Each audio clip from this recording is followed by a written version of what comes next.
Hello bitches, I'm back, and for today's video, samahan niyo ako mag-overlay or babayab. So first things first, tinatanggal ko yung kanyang previous design, de-debug ko siya, and then isi-shape ko siya para lahat ng mag-aangatang dry skin re-remove ko. And then push back the cuticles as always, tapos ililift ko na yung mga dry skins around the cuticle area.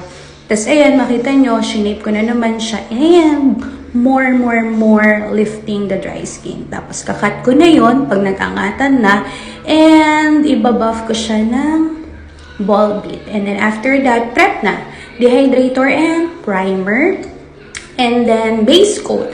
Tapos cure mo lang yan lahat for 60 seconds, and I'm using the Color for bayab. And tingnan nyo ako mag-apply. So first, maglalagay tayo ng slip layer.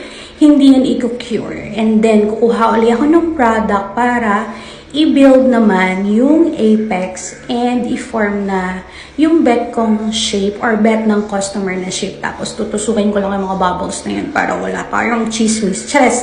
So, ayan, gamitin nyo yung shadow or yung ilaw, liwanag para i-check kung okay na ba. And then, ito na yung finished product. Tapos, design na. Ganun kadali. O, diba? Ito na yung finished product. Buyer!